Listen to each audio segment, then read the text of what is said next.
வந்திருக்கிறீர்கள். சிஸ்டர் அருந்ததி கூட கேட்டுக்கொண்டிருக்கிறார்கள். மற்றது யுஎஸ்லேருந்து எலிசபெத் கூட கிரேஸ் இந்தியா கேட்டுக்கொண்டிருக்கிறார்கள். இன்றைய நாளிலே உங்களுடைய சபையின் பெயர், உங்கள் ஆராதனை நேரங்கள், உங்கள் விலாசங்கள் அனைத்தை நீங்க சொல்லிவிட்டு இன்றைய நாளே எங்களுக்குரிய செய்தியை கொடுங்க. உங்களை ஒப்பு கொடுக்கிறேன் பாஸ்டர், நீங்க வழி நடத்துங்களாமே. Okay, thank you thank you. ஆண்டவரும் உலக ரட்சகருமாகிய இயேசு கிறிஸ்துவின் வல்லமை உள்ள நாமத்தினாலே சங்கமம் வானொலி நேயர்கள் ஒவ்வொருத்தருக்கும் இலங்கையிலே மட்டக்களப்பு பகுதியிலிருந்து ஆறுதல் ஊழியங்கள் சார்பாக எங்களுடைய அன்பின் வாழ்த்துதல்களை நாங்கள் உங்களுக்கு கொண்டு வருகிறதிலே நான் மிகவும் கர்த்தருக்குள்ளே மகிழ்ச்சி அடைகிறேன்.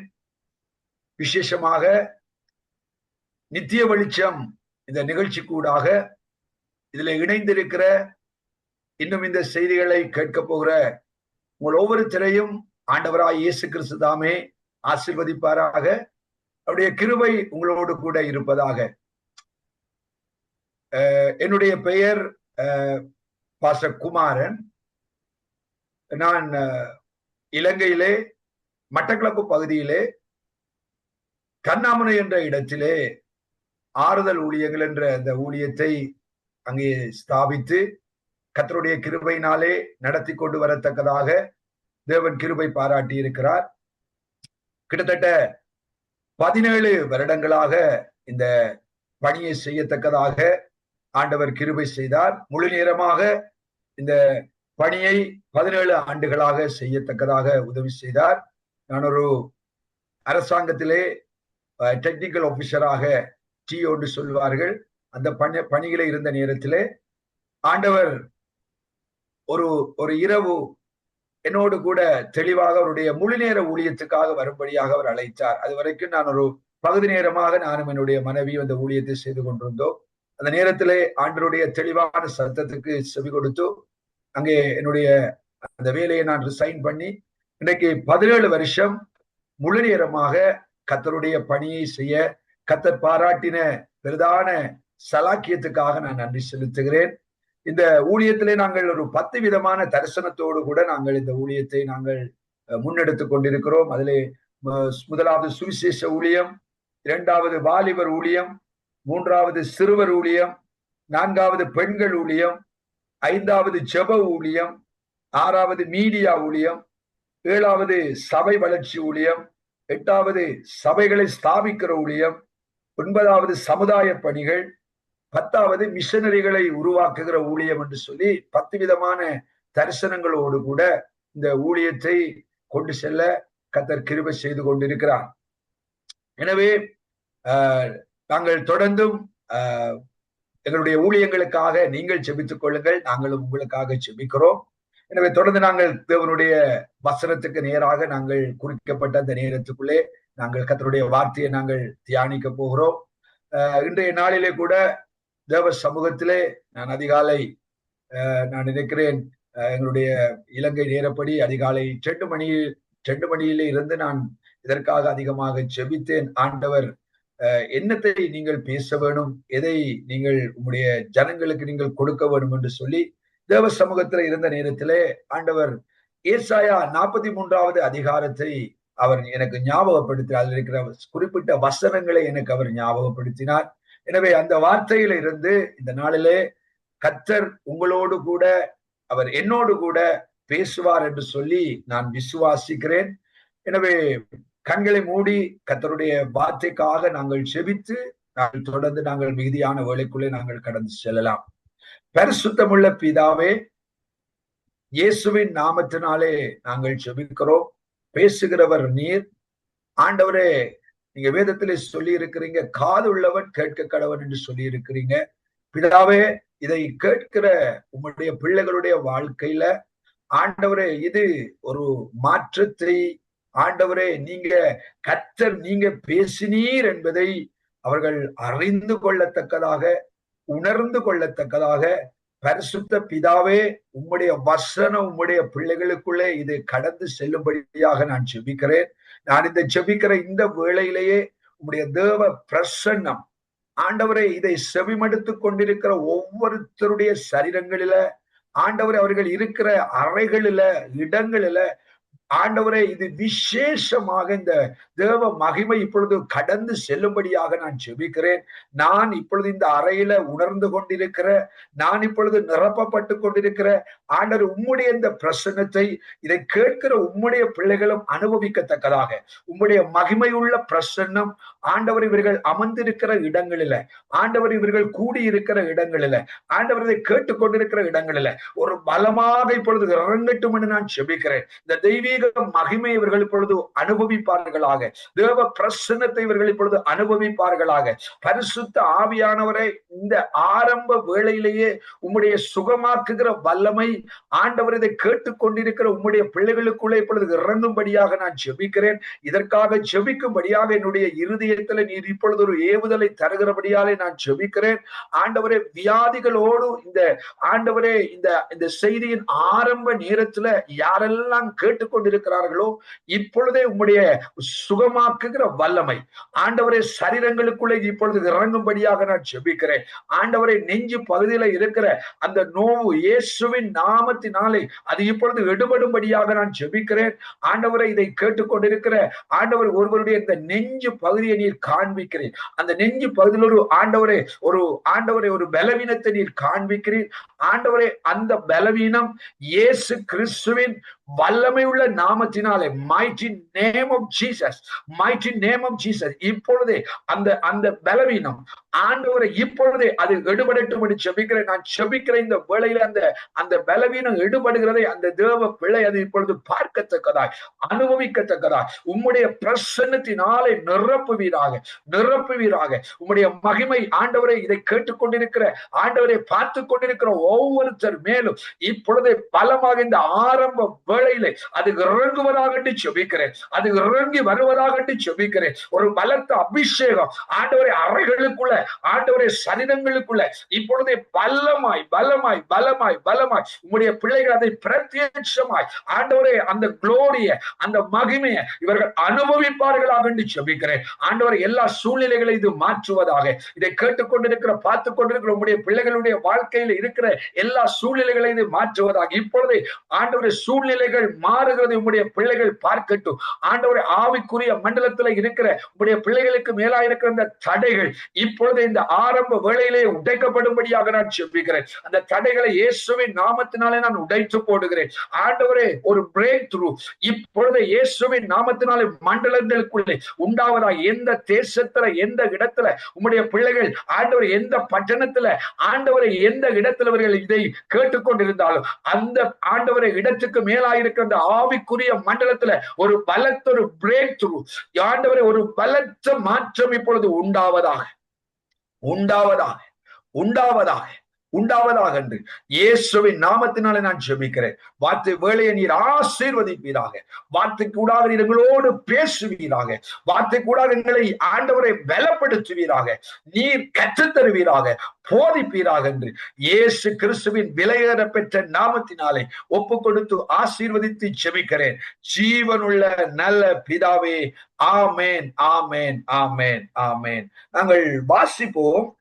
ஏசாயா 43வது அதிகாரத்திலே 1வது வசனம் இப்படி சொல்லுகிறது: இப்போதும் யாக்கோபே உன்னை சிருஷ்டித்தவரும் இஸ்ரவேலே உன்னை உருவாக்கினவருமாகிய கர்த்தர் சொல்லுகிறதாவது, பயப்படாதே, உன்னை மீட்டுக் கொண்டேன், உன்னை பேர் சொல்லி அழைத்தேன், நீ என்னுடையவன். இந்த இடத்துல ஆண்டவர் தன்னை அங்கே அவர் வெளிப்படுத்துகிறார், தன்னை காண்பிக்கிறார். எப்படி காண்பிக்கிறார் என்றால், இப்போதும் யாக்கோபே உன்னை சிருஷ்டித்தவரும் இஸ்ரவேலை உன்னை உருவாக்கினவருமாகிய. அப்ப இந்த இடத்துல அந்த இஸ்ரவேல், யாக்கோப்பு என்பது தேவ பிள்ளைகளாக இருக்கிறார்கள், கர்த்தருடைய ஜனம், கர்த்தரை அறிந்த ஜனம், தேவனாலே மீட்கப்பட்ட ஜனம். அப்ப இந்த தேவனாலே மீட்கப்பட்ட இந்த இஸ்ரவேல், யாக்கோப்பு என்று சொல்லப்படுகிற இந்த ஜனத்தை பார்த்து ஆண்டவர் சொல்லுகிறார், நான் தான் உன்னை உருவாக்கினேன், நான் தான் உன்னை பேர் சொல்லி அழைத்தேன். அந்த இடத்துல ஆண்டவர் சொல்லுகிறார், நான் தான் உன்னை பெயர் சொல்லி அழைத்தேன், உன்னை உருவாக்கினேன். எனவே உருவாக்கின நான் உன்னோடு பேச விரும்புகிறேன். உருவாக்கின நான் உனக்கு சில காரியங்களை நான் காண்பிக்க விரும்புகிறேன். சில காரியங்களை நான் உனக்கு உணர்த்த விரும்புகிறேன். எனவே நீ இப்பொழுது என்னுடைய சத்தத்தை கேட்டு இந்த காரியங்களே நீ சரியாக நீ காரியங்களை நடப்பிக்க உன்னை ஆயத்தப்படுத்து என்று சொல்லி இந்த இடத்துல சொல்லுகிற வண்ணமாக கர்த்தர் இந்த இடத்துல அவருடைய ஜனமாகிய இஸ்ரவேலோடு கூட அவருடைய ஜனமாகிய யாக்கோபோடு கூட ஆண்டவர் இந்த இடத்துல பேசுகிறார். அந்த இடத்துல ஆண்டவர் சொல்லுகிறார், பயப்படாதே, உன்னை மீட்டுக் கொண்டேன். அருமையான சகோதரனே, சகோதரியே, இதை கேட்டுக்கொண்டிருக்கிற அருமையான சகோதரனே, இந்த இடத்துல ஆண்டவர் அந்த தன்னை வெளிப்படுத்தி விட்டு அங்கே ஒரு காரியத்தை சொல்ல விரும்புகிறார். பயப்படாதே என்று சொல்லுகிறார். அப்படியானால் இந்த இடத்துல இந்த இஸ்ரவேலுக்குள்ளே இந்த யாக்கோப்புக்குள்ளே ஒரு பயத்தை ஆண்டவர் பார்க்கிறார். பயம் என்பது இன்றைக்கு அதிகமாக ஜனங்களுக்குள்ளே இருக்கிறதான சத்துருனுடைய ஒரு தந்திரமான ஒரு ஒரு ஒரு கிரியை. இது நாங்கள் அடுத்த நிலைக்குள்ளே போக முடியாதபடிக்கு, அது ஆவிக்குரிய வாழ்க்கையா இருந்தால் ஆவிக்குரிய வாழ்க்கையினுடைய அடுத்த எல்லைக்குள்ளே உயர்வுக்குள்ளே போக முடியாதபடிக்கு இது தடை செய்துவிடும். உலக வாழ்க்கையாக இருக்குமாக இருந்தால் உலக பிரகாரமான வாழ்க்கையிலே நாங்கள் அடுத்த நிலைக்குள்ளே நாங்கள் அடுத்த ஆசீர்வாதங்களுக்குள்ளே அடுத்த எல்லைகளுக்குள்ளே போக முடியாதபடிக்கு இந்த பயம் தடை செய்துவிடும். அதிகமாக ஆண்டவர் பேசுகிற போது அங்கே பார்க்கிற போது நாங்கள் வேதத்திலே அதிகமான இடங்களில் நாங்கள் பார்க்கலாம், பயப்படாதே பயப்படாதே. மரியாளுக்கு தூதன் வந்து ஆண்டவராய் இயேசு கிறிஸ்து அங்கே அவருடைய கற்பத்திலே அங்கே உற்பத்தி ஆகிறதுக்கு முன்பதாக அங்கே அவளுக்கு ஒரு செய்தியை கொண்டு வருகிற போது கூட அவன் சொல்லுகிறான், லூக்கா புஸ்தகத்திலே நாங்கள் பார்க்கலாம், பயப்படாதே. அப்ப இன்னைக்கு பயம் என்பது அதிகமான ஜனங்களுக்குள்ளே அது ஒரு தடையாக, அவர்கள் அங்கே வெளியிலே அதிலிருந்து வர முடியாதபடிக்கு அது அவர்களை தடுத்து போடுகிற ஒரு தடை சுவராக அங்கே காணப்படுகிறதை அநேகருடைய வாழ்க்கையில நாங்கள் பார்க்கலாம். அநேகருக்கு இரவையிலே படுத்து அங்கே நித்திரை கொள்வதற்கு பயம், கெட்ட கனவுகள் வரும் என்று சொல்லுவார்கள். சிலருக்கு வேலை ஸ்தலத்துக்கு போறதுக்கு பயம், அங்க இருக்கிற அதிகாரி மோசமான ஒருவர், எனவே அவரை சந்திக்கிறதுக்கு எனக்கு முடியாது என்று சொல்லுவார்கள். சிலருக்கு வந்து படிக்கிறதுக்கு பயம், எக்ஸாம் எழுதுறதுக்கு பயம், ஏனென்றால் அது என்ன கேள்வி வருமோ எப்படியோ என்று சொல்லி அதுல அவர்களுக்கு சரியான ஒரு காரியத்தை அங்கே நிதானிக்க முடியாத அளவுக்கு ஒரு பயம். சிலருக்கு இன்டர்வியூ, அதாவது ஒரு நேர்முக பரீட்சையை அங்கே அவர்கள் எதிர்கொள்வதற்கு பயம், அங்கே போவதற்கு அவர்கள் நடுங்கிக் கொண்டிருப்பார்கள். இப்படி பார்க்கிற போது ஒவ்வொரு சந்தர்ப்பத்திலையும் இந்த பயம் என்பது அது ஆட்டி ஒரு மனுஷனை அங்கே வதைக்கிறதை நாங்கள் பார்க்கலாம். அன்றாட வாழ்க்கையில் இதை நாங்கள் பார்க்கலாம். சிலருக்கு பிரயாணம் பண்றதுக்கு பயம், வாகனங்களை ஏறுறதுக்கு பயம், வாகனம் ஓட்டுவதற்கு பயம், சிலருக்கு பாத்ரூம்ல குளிக்கிறதுக்கு பயம், சரைக்கு விழுந்துருவோமோ என்று சொல்லி, இப்படி பல விதத்துல இந்த பயம் மனிதர்களை இன்றைக்கு ஆட்டி வதைக்கிறதை நாங்கள் பார்க்கலாம். ஆனால் இந்த இடத்துல அருமை இரட்சகராகிய கிறிஸ்து இந்த இடத்துல சொல்லுகிறார், பயப்படாதே பயப்படாதே என்று சொல்லிட்டு அங்க சொல்லுகிறார், உன்னை மீட்டுக் கொண்டேன், உன்னை மீட்டுக் கொண்டேன். இன்றைக்கு அதிகமாக தேவ ஜனங்களாகிய நாம் மீட்கப்பட்டவர்களாக இருக்கிறோம். தேவன் உங்களை என்னை அவர் மீட்டுக் கொண்டார். அவர் மீட்டுக் கொண்டபடியினாலே நாம் இப்பொழுது அவருடையவர்களாக நாம் மாற்றப்பட்டிருக்கிறோம்.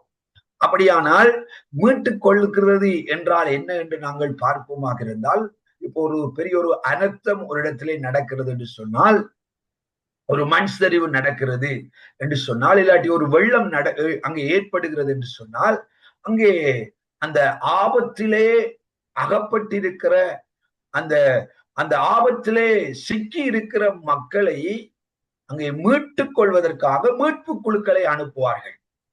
அவர்கள் அங்கே ஒரு ஆபத்தான நிலையிலே வெளியிலே வர முடியாத அளவுக்கு அவர்கள் அங்கே கஷ்டப்பட்டு கொண்டு பயந்து கொண்டு அடுத்த கணம் என்ன நடக்க போகிறது என்று தெரியாமல் ஒரு மரண பயத்தோடு காணப்படுகிற ஜனங்களை அந்த இடத்தில இருந்து அந்த மரண பயத்துல இருந்து, அந்த ஆபத்துல இருந்து மீட்கும்படியாக அங்கே மீட்பு குழுக்கள் அங்கே அனுப்பப்படுவார்கள். அவர்கள் போய் என்ன செய்வார்கள் என்று சொன்னால், அங்கே போய் அவர்கள் அந்த அந்த அகப்பட்டிருக்கிற அந்த மக்களை அந்த ஆபத்துல இருந்து தங்களுடைய உயிரை அவர்கள் தியாகம் பண்ணி பணயம் வைத்து அங்கே அந்த இடத்துல இருக்கிற மக்களை அந்த இடத்திலிருந்து மீட்டு அவர்கள் சரியான ஒரு பாதுகாப்பான இடத்துக்கு அவர்கள் கொண்டு போவார்கள். அதுதான் அந்த மீட்பு.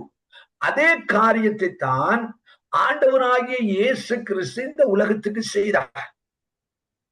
ஆபத்தான நிலையில இந்த உலகம் இருந்தது, இன்றைக்கு இருந்து கொண்டிருக்கிறது. எப்படி இந்த ஆபத்து வந்தது? நாங்கள் ஆதியாகம புஸ்தகத்துக்கு நாங்கள் வருகிற போது அங்கே 3வது அதிகாரத்துல தான் அந்த ஆபத்து உண்டாகிறது. ஆதியாகம புஸ்தகத்திலே அங்கே 3வது அதிகாரத்திலே அங்கே மனித குலத்துக்கு ஒரு பெரிய ஆபத்து வருகிறது. எப்பொழுது ஆதாம் ஏவாள் அங்கே பாவத்துக்குள்ளே அவர்கள் விழுந்தார்களோ, ஆண்டவர் செய்யக்கூடாது என்று சொன்ன காரியத்தை துணிந்து அவர்கள் செய்தார்களோ, அன்றைக்கே இந்த உலகத்திலே ஒரு ஆபத்து வந்து விட்டது. இந்த உலகம் ஒரு ஆபத்தான நிலைக்குள்ளே போய்விட்டது. அது வரைக்கும் அந்த ஆபத்து இல்லை. மனிதர்களுக்கு மரணம் இல்லை, துன்பம் இல்லை, கண்ணீர் இல்லை, வேதனை இல்லை. ஆனால் இன்றைக்கு தேவனுடைய சாயலாக அவருடைய ரூபமாக படைக்கப்பட்ட மனிதன் தேவனுடைய திட்டத்தை விட்டு அவன் மாறி அவன் தேவனுக்கு கீழ்ப்படியாமல் அவன் பாவத்துக்குள்ள விழுந்தானோ, அன்றைக்கே ஆபத்து இந்த உலகத்துக்கு வந்தது. எனவே இந்த ஆபத்தை அங்கே பிதாவாகிய தேவன் அங்கே நிவர்த்தி செய்வதற்கு, இல்லைன்னா இந்த ஆபத்திலே சிக்கி இருக்கிற ஜனங்களை மீட்டுக் கொள்வதற்காக அவர் வழி தேடினார். எப்படி இந்த ஆபத்தில் இருக்கிற மக்களை மீட்டுக் கொள்ளலாம், இந்த ஆபத்துல இருக்கிற ஜனங்களை எப்படி வெளியில கொண்டு வரலாம், எப்படி இந்த ஆபத்துல சிக்கப்பட்டு நரகத்தை நோக்கி போய்கொண்டிருக்கிற இந்த ஜனங்களை எப்படி விடுவிக்கலாம், பிதாவாகிய தேவனுடைய இருதயம் கலங்கி கொண்டிருந்தது, ஏங்கிக் கொண்டிருந்தது. அந்த நேரத்துலதான் அவருக்குள்ளே அங்கே ஒரு யோசனை வந்தது. என்னுடைய சொந்த குமாரனை நான் இந்த உலகத்துக்கு அனுப்பி, மீட்கும் பொருளாக அனுப்பி, இப்படிப்பட்டதான இந்த ஆபத்தில இருக்கிற இந்த உலக மக்களை மீட்கும்படியாக என்னுடைய ஒரே பேரான குமாரனை நான் அனுப்புவேன் என்று சொல்லி பிதாவாகிய தேவன் எடுத்த அந்த ஒரு முடிவு, ஒரு தீர்மானம் இந்த உலகத்துக்கு அருமை இரட்சகராகிய கிறிஸ்து வெளிப்படத்தக்கதாக அந்த சம்பவம் மாற்றினது. எனவே அந்த ஆபத்துல இருக்கிற இன்றைக்கு கோடி கோடி ஜனங்கள், கிட்டத்தட்ட 700 கோடிக்கு மேற்பட்ட மக்கள் இந்த உலகத்துல வாழுகிறார்கள்.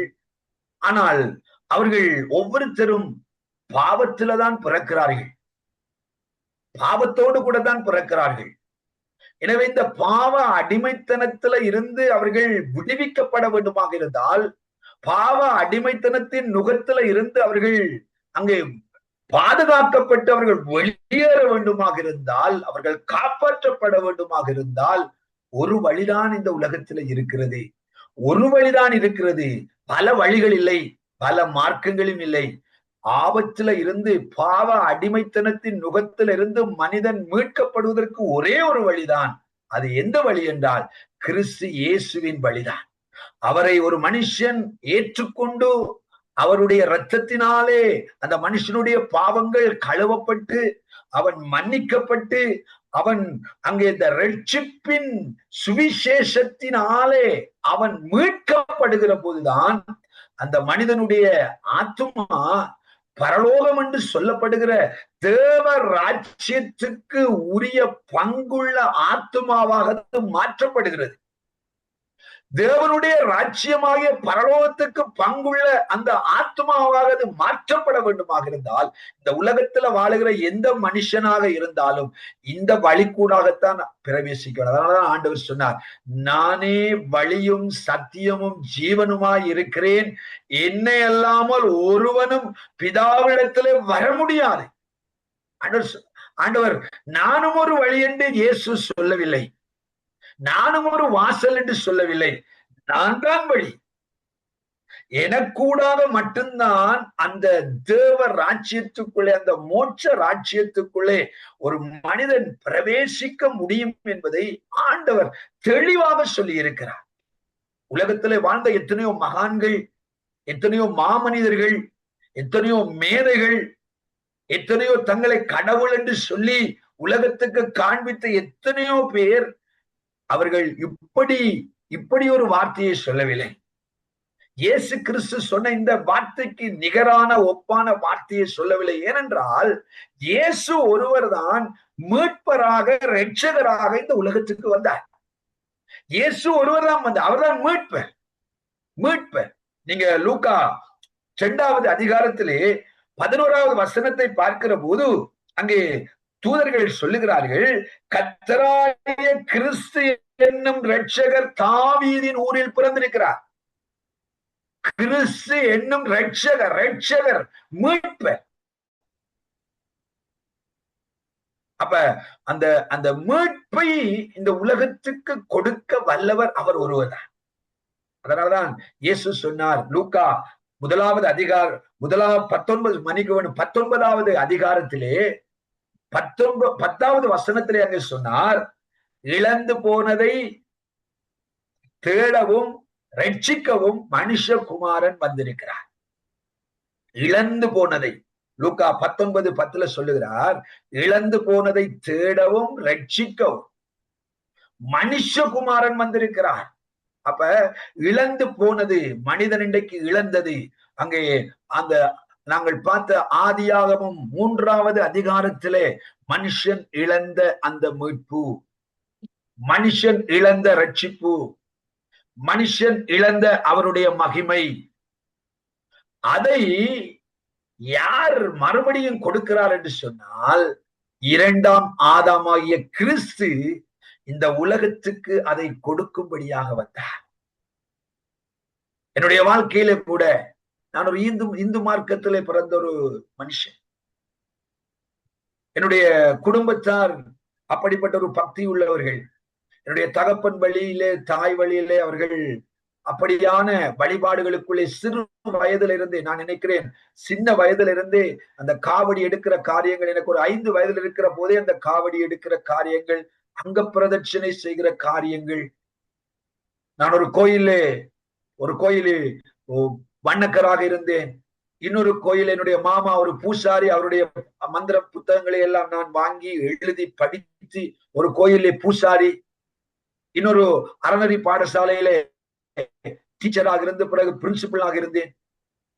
ஒரு இந்து இளைஞ மன்றம் என்று, நாவல இந்து இளைஞ மன்றம் என்று சொல்லப்படுகிற ஒரு மன்றத்தை நானும் இன்னொரு சகோதரனும் ஆரம்பித்து அதுல நான் செக்ரட்டரியா இருந்து பிறகு பிரசிடென்டாக இருந்து எல்லா காரியங்கள், அதாவது அதிகமாக அந்த வழிபாடுகள், கிரியைகள் எல்லாவற்றிலையும் நான் அதிகமாக நாட்டம் உள்ளவனாக இருந்தேன். என்னுடைய வாழ்க்கையில நான் அப்படிப்பட்ட ஒரு பக்தியுள்ள மனுஷனாக இருந்தும் என்னுடைய வாழ்க்கையில ஒரு பயங்கரமான பாவ கிரியைகள், என்னால சில பாவத்திலிருந்து வெளியில வர முடியாத அளவுக்கு என் வாழ்க்கை ஒரு பாவ காரியமாக இருந்தது. ஆனா நான் அந்த கோயில்களிலே நான் அதிகமாக நான் இருப்பேன். ஆனா என்னுடைய உள்ளுக்குள்ளே என்னுடைய வாழ்க்கையில அதிகமான பாவம். அப்பதான் எனக்கு எப்படி வெளியில வருகிறது என்று நான் பல தடவைகள் முயற்சி பண்ணுகிறேன். ஆனால் என்னால முடியவில்லை. என்னுடைய கிரியைகளினால முடியவில்லை, என்னுடைய காரியங்களினால முடியவில்லை. ஒவ்வொரு தடவையும் சில வேளைகளில நான் பாவங்களை நினைத்து நான் அழுவேன். ஆனால் எனக்கு அந்த நிச்சயம் எனக்கு என்னுடைய வாழ்க்கையில இல்லாமல் இருந்தது. நான் நன்றாக பேசுகிற ஆற்றல் எனக்கு இருந்தபடினாலே அதிகமாக நான் அந்த கதாபிரசங்கங்களை எல்லாம் செய்வேன். அந்த நேரத்துலதான் ஒரு இரவு, ஒரு சிவராத்திரி என்று சொல்லப்படுகிற அந்த இரவிலே நான் ஒரு பிரசங்கம் செய்கிறேன். 3 மணி இருக்கும். நான் அந்த இடத்துல நான் பிரசங்கம் பண்ணி அந்த பிரசங்கத்திலே கடைசி பகுதியில நான் சொல்லுகிறேன், எங்களுடைய கிராமத்திலே கிறிஸ்தவம் முளைவிட்டுக் கொண்டிருக்கிறது. எனவே இந்த கிறிஸ்தவத்தை முளையோடு நாங்க கிள்ளி எறிவதற்கு நாம இந்துக்கள் எல்லாம் ஒன்றாக சேர வேணும் என்று சொல்லி நான் ஒரு பக்தியாக பேசின அந்த வார்த்தை ஒரு கிறிஸ்தவ தாயார் காலையில எழும்பி ஜெபிக்கிறதற்கு அவ அந்த 3 மணிக்கு அவ எழும்பின போது அவளுடைய காதுல விழுகிறது. விழுகிற போதுதான் அந்த தாயார் ஜெபிக்கிறா. எப்படி ஜெபிக்கிறான்னு சொன்னால், ஆண்டவரே, நீங்க யார் என்பதை அறியாமல் பேசுகிற இந்த தம்பியை நீங்க ஒரு நாள் சந்தித்து இவனுடைய வாயினாலே நீங்க தான் மெய்யான தேவன் என்று சொல்லி இவன் பேசுறதற்கு நீங்க உதவி செய்ய வேண்டும். அந்த ஒரு தாயாருடைய அந்த ஜெபம் உயிருள்ள தெய்வத்தினுடைய செவிகளிலே போனது. என்னுடைய வாழ்க்கையில நான் பாவ அடிமைத்தனத்துக்குள்ளே மீட்பு எங்கே இருக்கிறது, ரட்சிப்பு எங்கே இருக்கிறது எனக்கு தெரியவில்லை. ஆனால் நான் அப்படி வாழ்ந்த காலத்திலே பல தடவைகள் விரக்தியின் உச்சத்துக்கு போய் தற்கொலை பண்ணும்படியாக பல தடவைகள் நான் முயற்சி பண்ணி இருக்கிறேன். பல தடவைகள். என்றால் சமாதானம் இல்லை, சந்தோஷம் இல்லை, நிம்மதி இல்லை. பக்தி இருந்தது, ஆனால் ஒன்றுமே இல்லை. ஆனால் அந்த நேரத்துல தான் ஒரு போதகர் இயேசு கிறிஸ்துவை குறித்து எனக்கு பேசினார். நான் அவரோட தர்க்கம் பண்ணினேன். ஆனால் ஒரு ஜெபம் பண்ணுவோம் என்று சொன்னார். ஒரு சின்ன ஜெபம், ஒரு 2-3 நிமிஷம் என்னுடைய தலையில கை வைத்து ஜெபித்த ஜெபம். அந்த நேரத்துல என்னுடைய வாழ்க்கை நான் பார்த்திராத ஒரு சமாதானத்தை, என்னுடைய வாழ்க்கையில நான் கண்டிராத ஒரு நிம்மதியை அந்த ஜெபம் எனக்கு தந்தது. அதுதான் அந்த மீட்பு, அதுதான் அந்த மீட்பு, அந்த ரட்சிப்பு. அந்த நாளில என்னுடைய வாழ்க்கையில ஒரு பெரிய மாற்றம் உண்டாக ஆரம்பித்தது. நான் செய்த காரியங்கள் உள்ளாக எனக்குள்ள இருந்த பல பயங்கரமான அருவருப்பான கிரியைகள் எல்லாம் என்னுடைய முன்னுக்கு கண்ணாடியில அங்கே ஓடுகிற வண்ணமாக, பார்க்கிற வண்ணமாக எனக்கு முன்னால் அது அங்கே ஒவ்வொன்றாக வெளிப்பட ஆரம்பித்தது. பாருங்க, ஒரு அடிமைத்தனத்துக்குள்ள, ஒரு பாவத்துக்குள்ள, ஒரு இருட்டுக்குள்ள இருந்த என்னுடைய வாழ்க்கை எப்படி அது வெளிச்சமாக மாறினது என்றால், உலக ரட்சகராகிய கிறிஸ்து என்னை சந்தித்த போது எனக்குள்ளே அந்த ரட்சிப்பின் சந்தோஷம் என்ற அந்த வெளிச்சம் எனக்குள்ளே வந்த போது பாவம் என்ற இருள் என்னை விட்டு மறைந்து போனது. பய உணர்வுகள் என்னை விட்டு மறைந்து போனது. எனக்குள்ளே இருந்த அநேக அடிமைத்தன நுகங்கள் முறிக்கப்பட்டது. நான் ஒரு அன்பில்லாத ஒரு மனுஷன். நான் வாக்குவாதப்பட்டு தர்க்கம் பண்ணி சண்டைகள் பிடித்து இப்படி போராட்டம் உள்ள மனுஷன். ஆனால் கிறிஸ்து எனக்குள்ளே வந்தபோது என்னுடைய சுபாவத்தை அவர் மாற்றிக் கொண்டிருக்கிறார். இன்றைக்கும் மாற்றிக் கொண்டிருக்கிறார். நான் முழுமையாக நான் மாற்றப்பட்டு விட்டேன் என்று நான் சொல்லவில்லை. ஆனால் எனக்குள்ளே இருந்து எவ்வளவோ காரியங்களை கர்த்தர் மாற்றுகிறார். எப்படி வெளிச்சம் நம்முடைய வாழ்விலே சந்திக்கிற போது இருள் தானாகவே விலகி போகும். கிறிஸ்து என்ற மீட்பர் வெளிச்சம் ஒரு மனுஷனை, அவன் எப்படிப்பட்ட பாவ அடிமைத்தனத்தின் சிறையிருப்பில் அவன் சிக்கி இருந்தாலும் அந்த மனுஷனை அவருடைய வெளிச்சம் சந்திக்கிற போது முழுமையாக அந்த மனுஷனுடைய வாழ்க்கை மாற்றப்பட்டு விடும். எனவேதான் இந்த இடத்துல ஆண்டவர் சொல்லுகிறார், இந்த இஸ்ரவேலை யாக்கோபை பார்த்து சொல்லுகிறார், உன்னை மீட்டுக் கொண்டேன், உன்னை பேர் சொல்லி அழைத்தேன், நீ என்னுடைய அந்த உரிமை. ஆண்டவருக்கு அப்படிப்பட்ட உரிமை உள்ளவர்களாக நான் மாற வேணும். ஆண்டவர் சொல்ல வேணும். சில நேரங்களில் சில தகப்பன்மார் சொல்லுவார்கள், என்னுடைய மகன்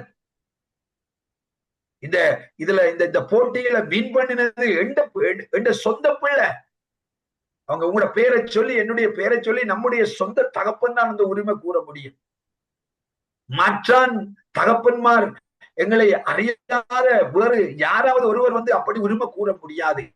ஏனென்றால் கிறிஸ்து எங்களை உருவாக்கி இருக்கிறபடினால் அவருக்குத்தான் எங்கள் மேலே அதிகமான உரிமை இருக்கிறது.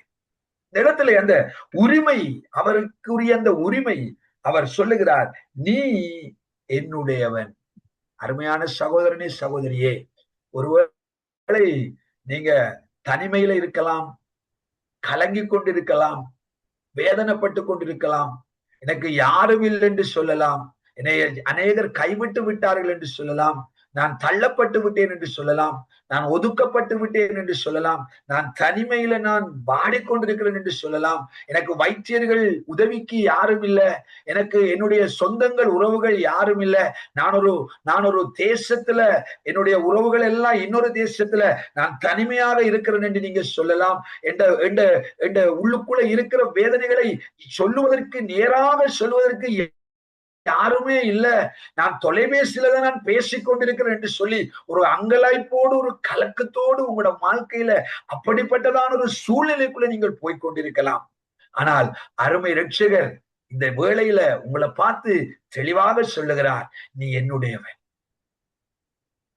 சகோதரனே, சகோதரி, ஐயா, அம்மா, ஆண்டவர் உங்களை பார்த்து உரிமையோட கூட சொல்ற, நீங்க அவருடையவன்.